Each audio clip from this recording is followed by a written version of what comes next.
I'm Niresh Aliathambi. We have just 4 days to go before Sri Lanka decides and takes a decision on who will be running the country for the next 5 years.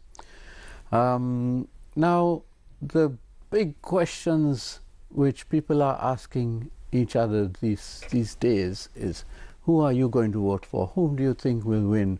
Who will the northern Tamils vote for? Who will the Muslims vote for? Who will the southern Sinhalese vote for? But very few people are asking, who will Sri Lanka's women vote for? And to discuss this, we have with us this evening two ladies who need very little introduction. We have Lihini Fernando from the SJB and Lakmali Hemachandra from the NPP, both of them attorneys at law, both of them very outspoken in the area of women's rights and representation. Good evening, ladies. Welcome. Good evening, Niresh. Now, let me start with Lihini. 56% of Sri Lankan voters are women. That's an enormous number. And women have been in the forefront, starting with the Aragalaya and so on and so forth in this campaign as well. But we have 38 male candidates running, no women, and the women's issues seem to be now taking a backseat to the main campaign. What is your party's policy when it comes to women? First and foremost, thank you for inviting me on the show. I think women are a formidable force in Sri Lanka. We're 52% of the population, 56% of the voters. But if you actually look at our rights and our position in terms of what we have gained throughout the history in Sri Lanka, I think the attention given to women are not enough. I would say you take political participation, then women empowerment, women employment, all these things are, the figures are at a very low level. Women empowerment, employment is about within 30 to 35%. If you take women in politics, it's about 5%. So I think, you know, there needs to be a lot of structural change that is required to be brought in Sri Lanka.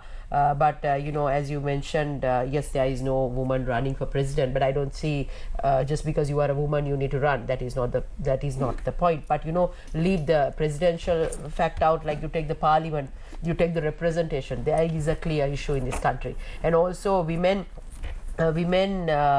even in representation in parliament, I mean, women, are they given the due place, are they given the nomination? So these, I think we've spoken about these factors in many forums, but I think it is important that in this election the women decide which candidate will actually truly stand for their rights. I mean, I can say for a fact that Mrs. Ajit Premadasa has spoken about women's rights, not in this election but back in 2019 as well, and he got the title Padman at that time, where he spoke about menstruation of women, and you know, that was a taboo topic at that point. But he as a leader, I throughout have we've launched a women's policy relating to women back in 2019, where we talk about the Women's Commission, then women political representation, then media and women factors. I got the women's policy of SJB here with me also, spanning across various plans, medium-term plans, short-term, long-term. We can discuss all this in detail, and you know, we not just about women, we talk about child protection and welfare. So I think, you know, women in this election, as much as you follow the political rhetoric and all that, you also need to see which leader will ensure that a safe space is built for women. And it is important that, you know, these policies are also taken into consideration by the ladies who are voting. Thank you, Lihini. And Lakmali, what would you say is the NPP's stance on women? Now, NPP, we see a lot of women coming forward and at the meetings, organizing and so on, and speaking. But will this translate into something further?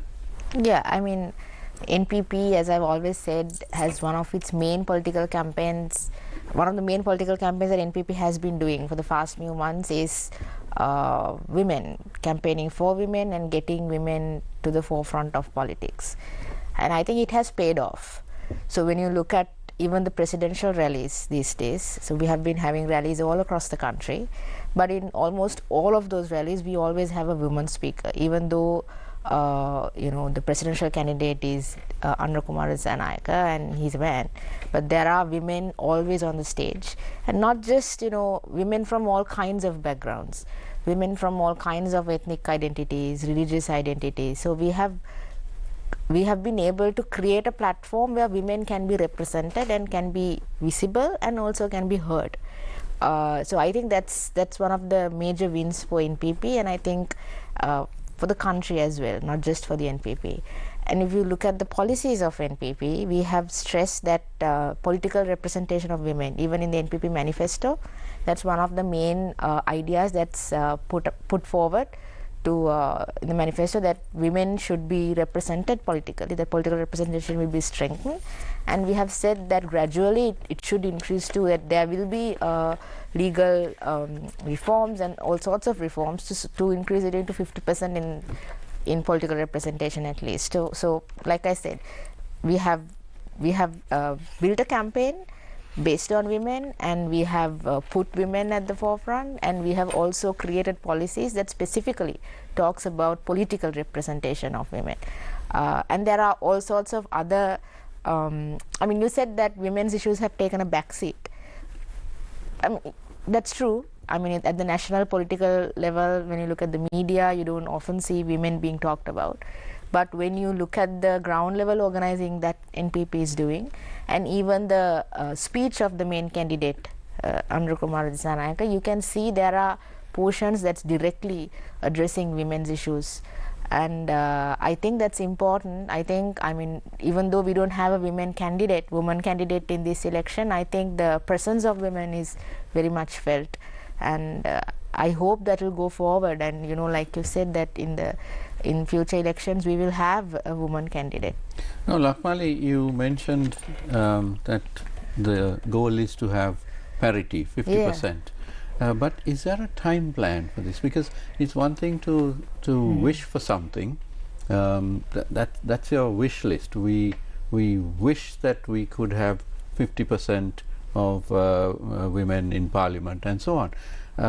But if you don't actually have a time plan and say, okay, in 5 years' time you're going to have 20%, in 10 years' time you're going to have 30%, and come up with a proper plan, it's not going to happen, is it? It's just going to get kicked down the road further. Yeah. So isn't it time that all political parties actually came up with a proper time plan which the women of this country can hold the political leaders accountable to? So yeah, I agree. There has to be an action plan, and there has to be time frameworks to work on how to increase women's political representation. But I think it's also important to have that commitment, because we don't have political parties coming out and saying that you want to increase women's representation, or you want to commit to increase women's representation. So I think it's a first step, and going forward I think we will have a proper action plan, especially for the parliamentary elections and so on going forward, right? And we have an action plan, but I'm talking about what you said about timelines and how to go there and all that. So we'll start off with the commitment. I think that's a win for women where we are, and then we'll go ahead with the demand for a time frame, right? And I think NPP alone can't actually increase parliamentary presence of women. There are other political parties in the parliament. They have to also commit to increasing women's representation, and then walk the talk, as I always say. It's easy to say that you want to increase it. I think what is unique about what we have done is that we have actually built women leaders. So I was watching the Satana program a few days ago, where Kumar Zanayaka was asked about women's issues, and one of the things he said was that we just don't want women's votes, we also want women to be leaders. And I think for the presidential candidate to say that he wants women to be leaders I think it's important. I think I think it's different. Like you always find men saying they have to be leaders, but we have a candidate who comes and say we want women to be leaders, and we will go down that. I mean, it's a long walk for women, not just within NPP. Throughout history of Sri Lanka, women have been underrepresented. So I'm not going to come and say, within 1 year NPP will definitely change that, radically, almost like, I don't think that's possible, but what's possible is to start that journey. I think women before us have started that journey, and I think women in NPP and women in other political parties also hopefully have the duty to take it forward. And I mean, personally I can commit and say that I definitely will take it forward. Now, Lihini, do you agree that it's a long walk for women's parity, or shouldn't it be brought up quite quickly? I mean, when you look at some of the countries which have parity in parliament, in cabinets and so on, it didn't take so long. It was simply a matter of the political leadership actually setting the goals and setting a time plan and saying this is going to happen. Exactly. So I think it's like, I think we've spoken about this many years now. I think it's time for it to be implemented, because if you have 52% of the population, it is rightful that we are being given that particular position. So I think these are factors that we've spoken at length at SJB's women's councils, conferences also. So we have the Samagi Wanita Balavegia, where we work across the country, across all 160 electorates, where we have women committees. Women are empowered, and they take a center stage in politics, where they, as she said, even in our communities, where women are given that due place, be it speaking, be it representation, all that. So I want to bring it here that Mr. Premadasa in his manifesto clearly says that legal reforms will be brought in to ensure 25% female representation in parliament, provincial council, and as well as local government. And he also says that a presidential task force will be established within 3 months with responsibilities for ensuring gender equality, empowering women, ensuring child protection and physical and mental well-being. So and also panel of experts to be appointed to provide recommendations for ensuring full implementation of existing laws for the protection of women's and children's rights, and recommendations will be implemented. So here this time what I want to say is a manifesto. It's not just policy, it's not just flowery words or anything of that sort, but the manifesto right throughout talks about action, because I think we need leaders who believe in action. So if you, I mean, here in our manifesto we clearly stated with action and with timelines on what we will be doing. So we have in our women's policy what will happen within the short term, within the first year, the medium term 1 to 5 years, and the long term. So we talk about advocacy for communication and social mobilization when it comes to child protection, welfare, then alternative care models including for adoption, foster care, criminal justice systems for the protective children, disaster emergency. So various factors when it comes to women empowerment, economic empowerment, which is a critical factor in this country, where women's work is not recognized, and that it should be brought in so that economy, it is factored in a bigger way. So political representation, these factors we speak in detail. So I think women play a critical role in forming and building a progressive Sri Lanka, I would say.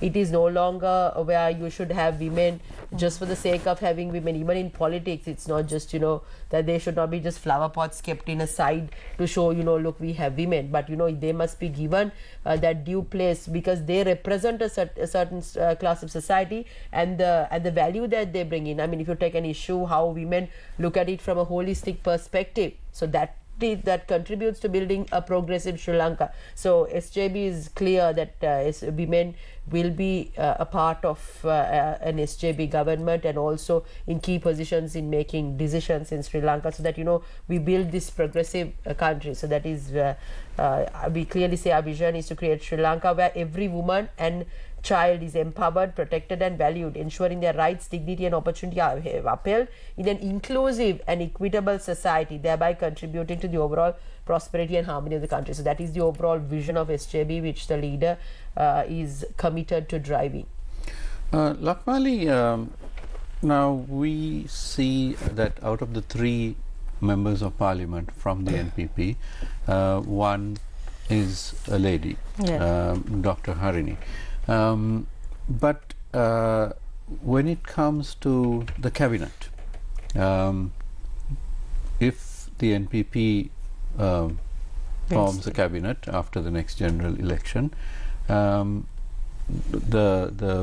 leader of the NPP, Kumar Dissanayake, has spoken of 25 cabinet ministers.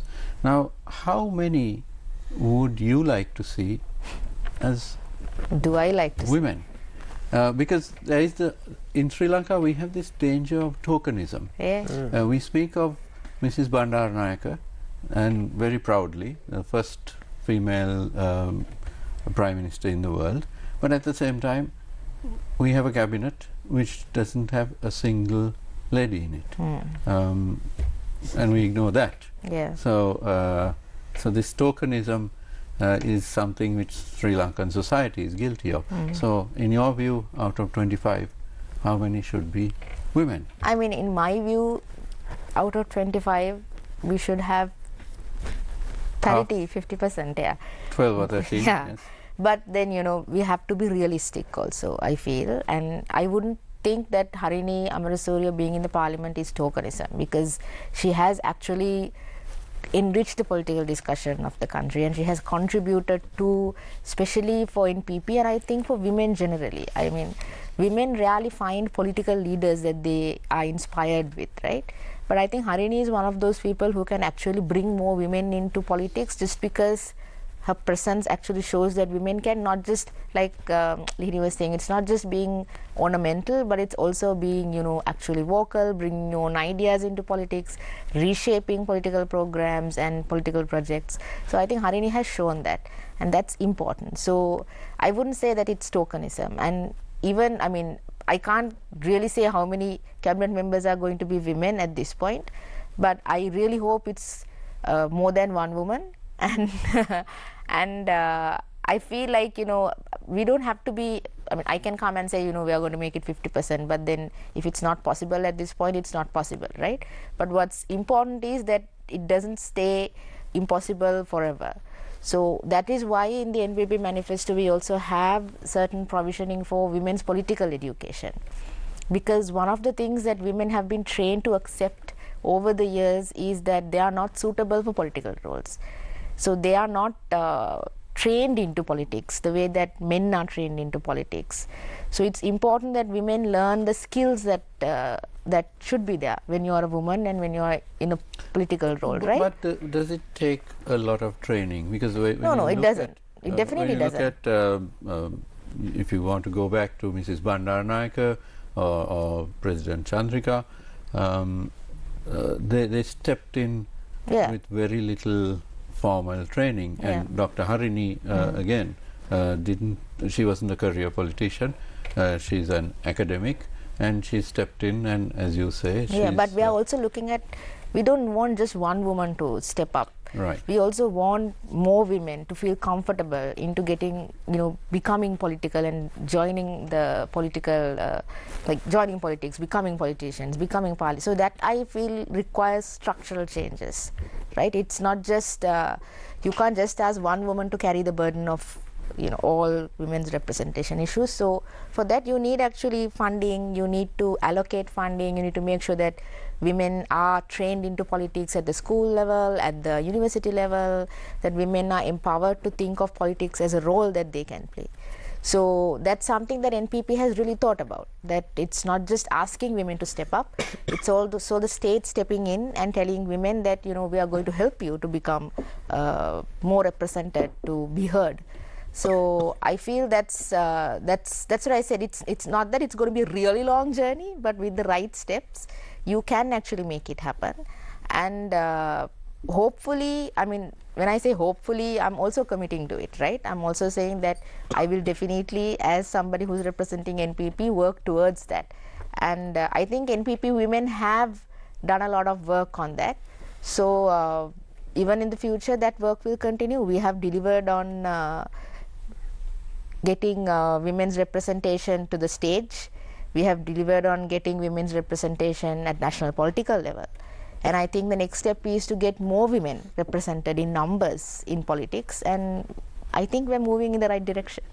But let me ask Lihini, even if more women are appointed to cabinet, say, 1, 2, 3, 5, there is this tendency for women who are appointed to cabinet to be given the lesser important portfolios, like women's affairs or things like that.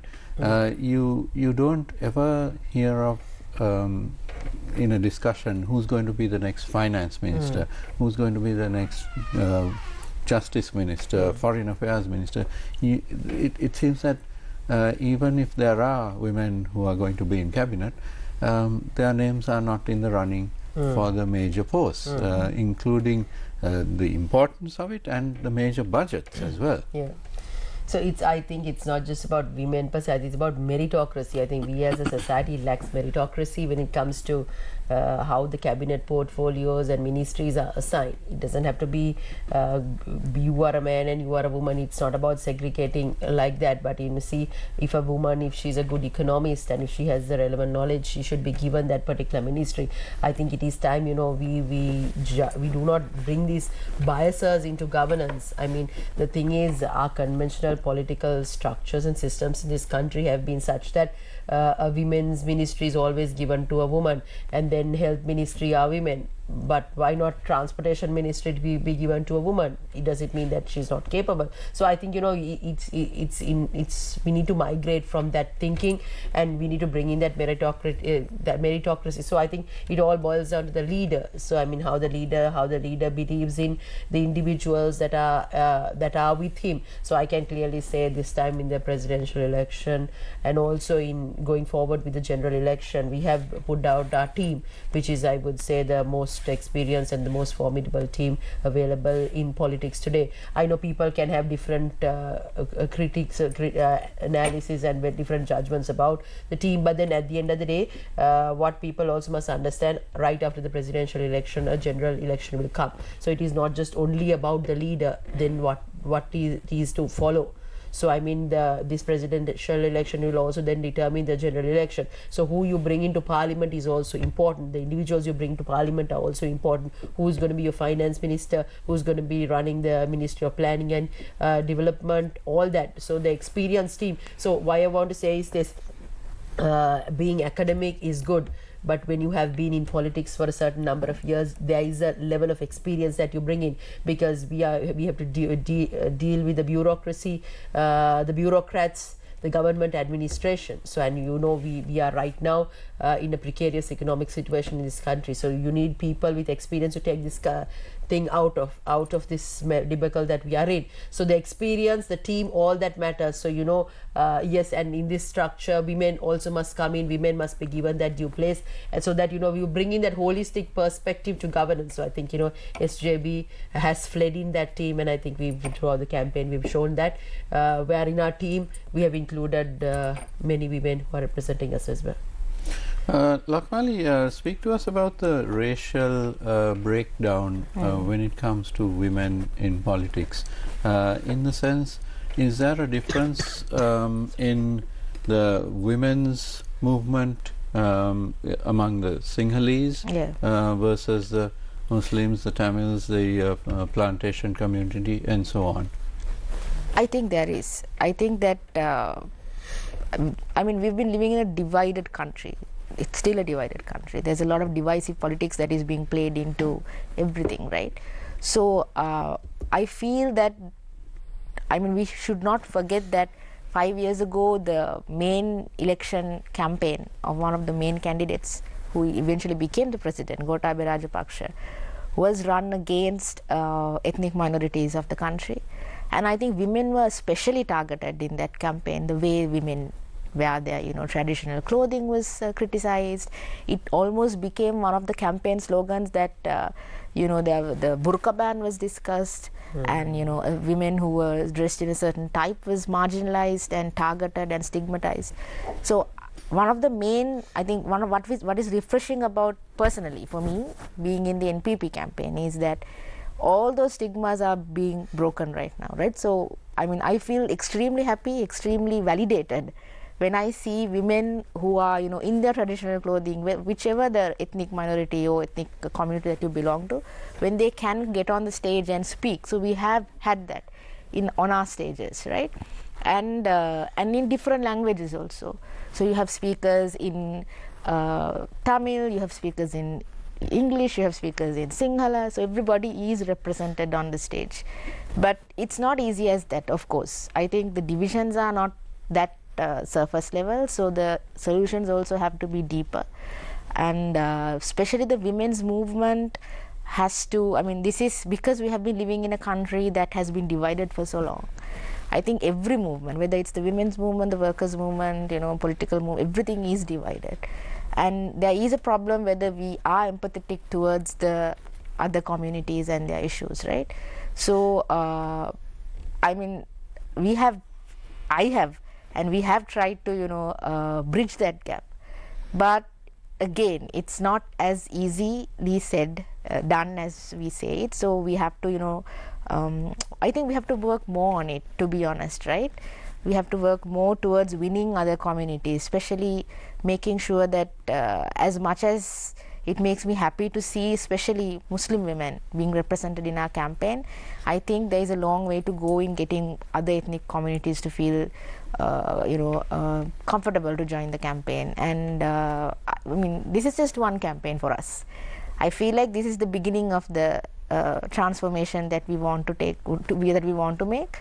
So as we go forward, I feel that more people from more communities, especially women, will join. And I think women from, I mean, because women's experiences are common, right? So when you like, this is something that we always talk about. You have war widows from north, and you also have war widows from south. So we have addressed both parties in the manifesto, but we have to see, we have to look through the differences and see the commonalities sometimes, see the shared experiences sometimes. It takes some time, and it's not easy in Sri Lanka. We have been divided for so long. It's not easy to certainly, like, you can't ask them to certainly forget about everything that has happened for the past 30 years and come forward and support everybody. That's not going to happen. So I think small steps forward, and I think, you know, up until this point, we have been able to make sure that there is no racially, religious, like there's no discriminatory speech in our campaign.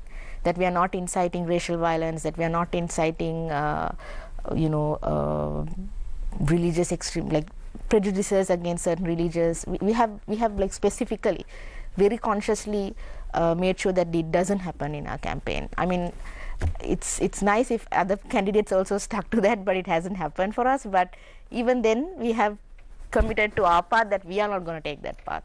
So I think that's a win. When you look at the previous presidential campaign and when you look at this presidential campaign, the fact that at least one main candidate is not taking that road is a win, right? And we hope that. But didn't he make a statement in the north when he went? No. That was a complete I mean, Mr. Sumandran came forward and said it was not racist. No, but then it was the wording and all. No, it was. I think Mr. Sumandran can understand Tamil, English, and Sinhala, so I think he speaks for everyone. We know how politics in this country plays. No, but what I'm talking about is, you know, that fact that you know, the fact that sometimes we are called anti-Buddhist, right? We have been called anti-Buddhist openly. And that has been one of the main political slogans of some political parties. Personally, for me, that's disappointing. The road that we have taken, the tragedies that we have seen, the miseries, the loss that we have seen, simply based on race and religion, we should not take that road forward in any kind of political campaign. So I mean, the mistakes can happen. We might make mistakes, but we are very conscious of the fact that that is not the road that we want to take. And even though it's really easy to take that road and it's hard to, you know, talk about real issues with people, we are very deliberately, consciously taking the road the high road, I would say, that we are not going down that road. Yeah, So I think it's the same with us also. I mean, Mr. Premadasa has very clearly stated that he is one leader who, we've talked about full implementation of the 13th Amendment in a Premadasa government as well. I mean, we've never taken the racist line in any of our campaigns, and we clearly say in our manifesto also that, you know, racism, divisions is not part of it. I think, you know, we need to migrate from that political culture. We are a Sinhalese, Buddhist, all races, all religions must live in harmony, and it's not also about, you know, igniting certain communities. Now these days we see the Easter tag, how it is being played by certain political parties, certain letters are being put out by certain, I don't want to mention names, but you know how it is being flipped, which is highly uncalled for. I mean, it is not about, you know, taking a person's misery and, you know, trying to say, look, we are the ones who are going to bring justice to them. Look, these people are not. I mean, it is not that everyone needs justice if you are a victim.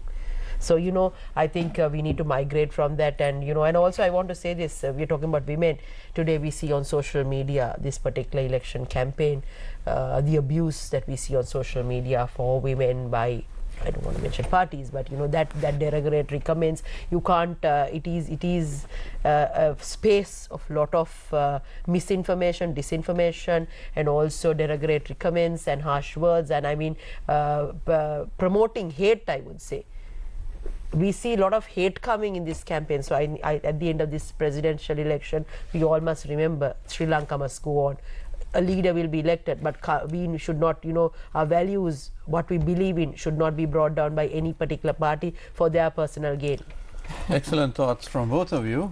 We are in conversation with Lihini Fernando and Lakmali Hemachandra. We'll cross over for a short commercial break right now. Don't go away, we'll be right back.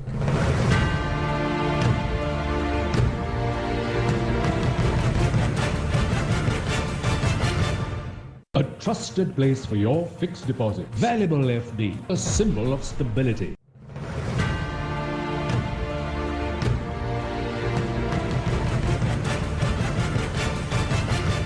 Welcome back to Face to Face. We are in conversation with Lakmali Hemachandra and Lihini Fernando. Ladies, we've been discussing the role of women in politics, in this election, and in Parliament, and of course in Cabinet. And we all agree that it's woefully inadequate. But why is it that this has not been legislated upon? Why has there been no constitutional amendment which mandates the number of, or the percentage of women in Parliament, women in the provincial councils, in Cabinet, and so on? And is it so difficult to get this done? Lihini, can I ask you to comment on it first? So this is an interesting question. I think I've asked this question from many lady parliamentarians also, as to why no private member bill of 25% or 50% women representation was ever brought in. I mean, people can, there's a women's caucus. You can bring in this, you can lobby it, but the fact of the matter is you have to fight it with a majority of men. Now we know how the political structures of this country have been formed, like the electorate organizers, all that, right? So does men like more women coming into the scene? That is a question. They feel that their existence is threatened if more women come. I mean, let's face reality. So it's like it's sad that, you know, you have to go and get the approval of men to bring the 25%. It's sad that, you know, they don't acknowledge the fact that women are also good at this, and that they are 52% of the representation that they need to be given. So again, it all boils down to the political will and how much you know value women. I mean, one of the factors now, corruption in Sri Lanka is an issue. But if there are more women, something I personally believe is, if there's more women, there'll be a different way of governing in this country. So, you know, they will be able to, I mean, we know how women work, right, in households, in careers, in corporate, and everywhere. No, they play the role of the watchdog, they whistleblow. So these factors, the positivities into governance will be brought in if women are given that place. So yes, it is important that constitutional amendment, electoral amendments are brought in. I mean, now we see for local government, the 25% is there, but there was many debates saying, bringing in women, what have we achieved at the end of the day? Did we bring the right women, or did we just put the women just to fill the list? So I can ask the same question: having men, have we what good has that done to us? Have we brought in the right men? Are the men educated? Have the men delivered? Have the men brought the ministries, made the ministries profitable, or have they been far more loss making? I mean, I can direct the same question. So I think we need to migrate from these conversations. If you are a significant gender, you have to be represented. I mean, you look at countries in the Southeast Asia, India, Pakistan. I mean, you look at women representation there, it is far significantly higher than that of Sri Lanka, and we proudly say that we produced the first female prime minister in the world, but we are just 5% in parliament, and it is appalling. And I think we've ratified CEDAW conventions, we send year-on-year shadow reports on our progress on CEDAW recommendations, but where are we? I think we need action. Lakmali, what are your thoughts? What's the way forward? Constitutional amendment, all-party conference regarding women's representation? How is this to be taken forward? Because if women are going to depend on men to take this forward, it's never going to happen, is it? Because if you have 50% of women in parliament, or parliamentarians being women, that means that about 100 male parliamentarians will have to go home. Yeah. So that's never going to happen. So it's as with any minority or less privileged community fighting for something, it has to be fought out. Yeah. I mean, to start off, I would say the fact that if you look at this presidential campaign, right? If you look at this presidential campaign and the extremely reactionary sloganing that has been happening on stability, on resisting change. So we don't have politics that envisions change, transformative politics. And I mean, we always think that it's only going to impact, we only talk about economic policies in those terms, right? We are going to say, okay, but if you do this, what is going to happen? Will the economy collapse? Will everything change? Like, it's going to be disaster. That's how the way we frame change in politics is really detrimental towards other forms of transformative politics, like women and, ethnic minorities and so on, right? We should be able to comfortably talk about change. So I think one of the main reasons that, even like Lihini said, even the fact that women in the parliament, in the women's caucus, have not maybe taken an initiative towards this kind of lawmaking, can be this resistance that we see in the society, especially among the political establishment, towards the change, right? Because bringing more women is definitely it's a change. It's transformative. It's radical, I would say, right? What you're suggesting is a radical move. So we have to be ready with that kind of politics. That mindset is not there when you look at the politicians. But Lakmali, what the people have been demanding for the past 3 years is for sure. change, system change. And when they say system change, it's not just change the parliamentarians. No. It is society which needs to change, and attitudes, because after all, development is not about building some bridges and building some highways. Exactly. It is about society changing and going forward for the better. Yeah, so this is what I'm saying. Like, we need to be ready to embrace change, right? We shouldn't be scared of change. But unfortunately, we have a very regressive rhetoric that is being built into this campaigning months at least, that change is bad, we should not change, we should continue with whatever we have been doing for the past few months, or past few years, or for the past few decades. That's not the kind of politics we need to bring more women into politics, right? We need politics that accommodate change, that embrace change. So yes, I believe that legal reform is definitely required to make more women visible in the political spectrum, right? Whether it's the parliament, the provincial council, the local government. I mean, local government, we already have legal reform, but like Lihini was saying, that is almost looked at, women in local governments are looked down upon. they are called incapable, they are called you know, various, you know, they are people who feel the least. Yeah, people who feel the least, like, you know, seat fillers. So that level of so we have to make sure that I don't think that's true. I don't think that, you know, of course you have to give them a chance. Yeah, like given by charity. Yeah. So you have to give them a chance. It's just been how many years? It came in 2017, right? So it has been only not even a decade. So it will take time for these changes to take place and for women to also learn what their exact role in politics is, even if it's in the local government. Men have been doing this for centuries and decades. So why not give women a few years to, you know, get into this? So that I feel like that legal reform also, just because you enact legal reform, it's not going to happen. You need social, financial support to make sure that these reforms are sustained throughout, you know, in the future. So yes, constitutional reform is good. We already have gender equality in the constitution, but that's not enough. You also need to make sure that women are there in political power positions, whether it's the executive presidency, the parliament, and so on. So I think the fact that women have become a focus point in this campaign, throughout the past few months, that women have become a focus point in the political campaigning, will lead to change, right? Just to add a little bit to that, I think it's to bring all this change, the buy-in of men is also required. Like, for example, I can say in the local councils, men labelled women when those positions were given, the men call women saying Pinata Mantri. These are very bad terms to be used, and questioning the ability of women. And then this whole fact about the gendered role, I want to say this, women are seen as playing the gendered role. Women have a certain, you know, they have to be the mother, the caregiver, the wife. Women in politics is like a taboo, I would say. So they don't see women being capable, and then the whole male patriarchal culture in this country. So women have to do politics whilst balancing all these multiple roles they do. And if you also take the political system in this country, politics is like a lifestyle.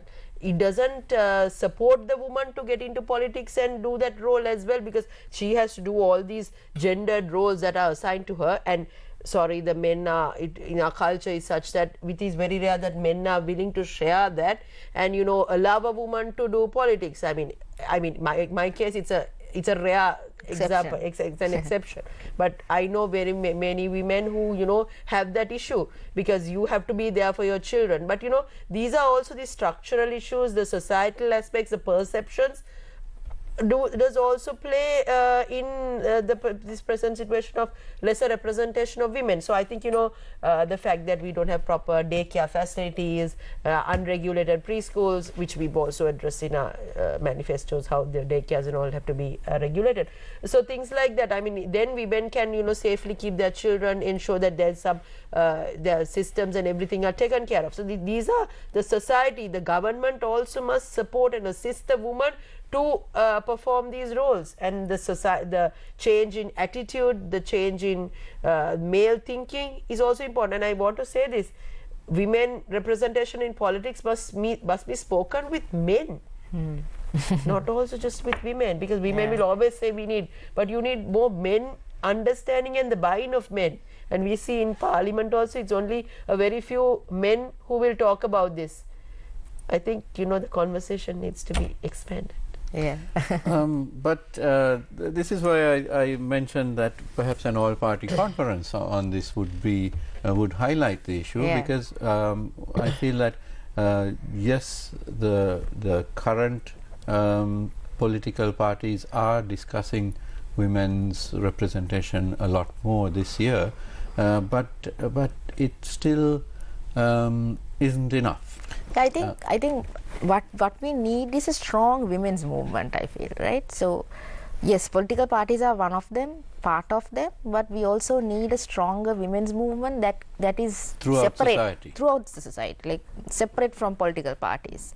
I mean, maybe because it's the election season, and maybe because, you know, politics is heightened in our conversations, we only talk about political parties, but there are so many women outside of political parties who are doing, you know, social work, who are in CSOs, who are community organizers, trade union organizers. So there are so many women who are actually doing a lot more work in empowering women, building women into leadership roles. So all of that has to be integrated into one movement to make sure that women are given political leadership and they are given political representation. So yes, not just an all-party conference, that's what I like, not just yes, political consensus is important between parties, but there has to be a drive towards that from women. And but do you feel, Lakmali, that the women's rights movement in Sri Lanka is weak? Because many other countries it's very strident, very strong, and you see milestones being achieved. But here in Sri Lanka, we are still talking about the fact that a woman can't even go in a bus because of harassment. And we know it, nobody is disputing it, that it happens, and yet it goes on. But we don't see measures such as somebody going to court, women's rights leaders going to court against the Minister of Transport on this issue, or the CTB. We don't see that. We just simply accept it, we gripe about it, men talk about it, women talk about it, and then nothing happens. So is that a weakness? I mean, every movement has weaknesses, right? So I think the women rights activists in Sri Lanka have done a lot of work in advancing, especially because the political parties have done so little work. I feel like the women's rights movement has done a lot of work, and we need to acknowledge that. We should not behave as if we are the first women to, do this work, and we are the first, political formations to do this work. I think, but what you say is true, that we have a very weak movement, and it has happened, I think in the past it has been stronger than it is right now. That's the other matter that I wanted to bring up. I think with all these women taking part in political rallies, taking up the center stage, and all of that will change. I'm really hopeful that after, and especially with the Aragalaya, we must not forget the Aragalaya. Women played a very central role in the Aragalaya as well, and became sort of symbolic of the Aragalaya. And some of the strongest images that came out of the Aragalaya were of women. Yes. So I think that has changed. Like Sri Lanka before 2022 and Sri Lanka after that are definitely two different countries. I mean, we see that right now. And also these issues relating to women, those things can be addressed without political party differences. I mean, some of these can be addressed, like issues relating to nutrition, safe environment, transportation, domestic violence, then lodging complaints at police stations, accessibility, nutrition, then daycare facilities. It's just that nobody has taken a deeper look at all these issues and tried to resolve. Like we see Niresh as development, as infrastructural development, economical development, but we don't see when rights are given, when little things of this nature are fixed, that what a lot of value addition that it can be brought into a life of a woman, how you can make her struggle lesser. So I think it is very few also who talk about it, because we don't have the right people who are voicing about it, which is in the system. You have many voicing about it outside the system, but you need people at the legislature talking about it. So I hope at least in the next election, in the national list, we will give all parties will give a certain quota for women. It doesn't see these things. We talk about 25%. Everything does not need to be legislated. If the parties have the will, they still can go ahead and give that. I think that will be a formidable step of getting more women. And if these women can work collectively, which we see, I mean, at the local council level, there are a lot of women councillors. Now we see all parties, everybody working collectively. There have been a lot of training sessions for women. I mean, there are networks. So the same way, if all these networks can come together, I think, going forward 2024 and beyond, we will see a different era for women and women's rights being championed. Well, we've certainly discussed a lot of good ideas, and I do hope that many of these will be taken forward, not just by governments and parliaments and political parties, but by society and societal organizations in general. We are running a bit short on time, so let me wrap up by asking each of you to summarize what this election means for women. And can I ask Lakmali to go first? I mean, one message I have is that this election is for change, right? It's for transformative politics. It is to make sure that people who are traditionally not represented in the political spectrum are represented, genuinely represented, and you elect your own leaders who look like you, who talk like you, who walk like you, who are from you, right? So I think it is the same for women. Change for politics at the level that NPP is proposing is definitely good change for women, and we have already proven that in our political campaigning. We have made sure that women are at the forefront. We have made sure that women are heard, that they are visible, without ethnic, religious discrimination. We have made sure that women are, able to come forward and feel comfortable, feel safe in politics. So I think that is also the change that we are proposing, right? So don't be scared of change. Let's move forward with change and make sure that Sri Lanka becomes a better country, a better society that is good for women, children, and everybody who is vulnerable in this country. Our campaign has focused on making sure that no one is left behind, and that no one definitely includes women also. So that's the message that I want to give. Let's vote for women, for children, and for everybody who feels like they are being left behind. And my personal choice is NPP. I hope that everybody also feels NPP is the right choice to make. Lihini, your final thoughts? So I think this election 2024 is a very decisive election in the history of Sri Lanka. And one factor what we must consider is that we are in an economical debacle, we are in bankruptcy. So it's important that as much as we advocate for change, we're not getting this country in a utopia for you to build from scratch. But you have to have the team who will have the knowledge, not just the knowledge, but the experience to take this country out of this misery. So, economical changes are required to ensure that that safe space and that rights of the women and that their lives are made easy. For that to happen, the economy must be stable. So I think women must take a very close look at that in this particular election. So SJB as a party talks twofold in its manifesto as well as in its blueprint, which we have put down. We have given like a very detailed plan in terms of how we plan to take this country out of this economic misery and also drive Sri Lanka towards growth, and thereby ensuring that we bring in a digital transformation, digital public infrastructure,